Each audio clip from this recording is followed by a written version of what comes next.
አብይ አህመድ አሊ ወይ ደግሞ የአዲስ አበባ ሜየራችንን አዳነች ከንቲባችንን የምጠላ ከሆነ ዝም ብለህ ጥላቻ ነው የምልህ። ሪሜምበር እኔ ተቃውሞ አላልኩም። መቃወም የሁሉም ሰው መብት ነው። ዝም ብለህ ጥላቻ ካለህና የምትሳደብ ከሆነ እነዚህ ግለሰቦች ሶስት ነገሮች አለብህ ማለት ነው። አንተ ከሆንክ እንደዛ ከሆንክ አንደኛ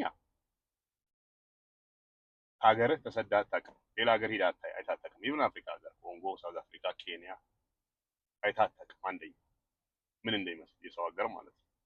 እንደኛ አይነት ሀገር ዊሽ ቢኖራቸው ብለው የሚመኙ እንደ ኢትዮጵያነት ማለት ነው። ሌላ ሀገር ሄደህ አይተህ አታውቅም። ወይ ደግሞ የሰለጠኑት ሀገራት እንደዚህ አሜሪካ ወይ ካናዳ ሄደህ እንዴት ሰው እንደሚንቁ ጥቁር ስትሆን አይተህ አታውቅም። ኤክስፒሪየንስ አድርገህ አታውቅም። አንድ እሱ ነው። ሁለተኛ 100% ባንዳ ነህ፣ ተከፋይ ነህ ማለት ነው። በኤኒ ጥቅም አለ የኛ ሀገራችን ሲቆረቁዝ ግብጽ የሰለጠኑት ሀገራቶች ወይ ተከፍለዋል ሳማው ባንዳ ነህ ዴፊኒትሊ 100%።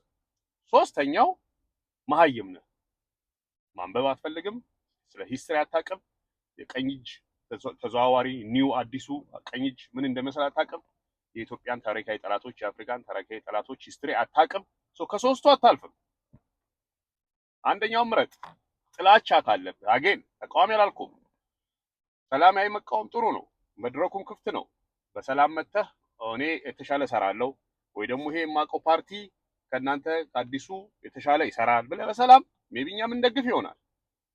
ስለ መቃወም አላልኩም እኔ። ጥላቻ ፒውር 100% ጥላቻ ካለብህ አገርህ እንደዚህ የተሻሻለ እየመጣ ሁሉ ነገር ፕሮግረስ እያየ ስቲል ጥላቻ ካለብህ ከነዚህ ከሶስቱ አንዱን ምረጥ። እኔ ልጅ እያለሁ 4 ኪሎ ስናድግ 4 ኪሎ ሰፈር እሬ በከንቱ መሸት ካለ በኋላ በዛ ሰፈር አንደኛ በሽታ ትሞታለህ፣ ሁለተኛ በሽታ እንኳን ካልሞት አፍንጫህን ሸፍነህ ሩጠህ ካልሄድክ ማጅራት ይመታል።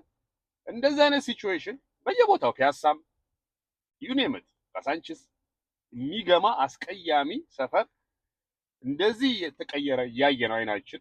ምን የመሰለ ዴቨሎፕድ ከተማ መስሎ አዲስ አበባ የአዲስ አበባን አመራር ፎር ዋትኤቨር ሪዝን ጥላቻ የምትሳደብ ከሆነ ከነዛ ከሶስቱ አጣል ይሄው ነው ያማ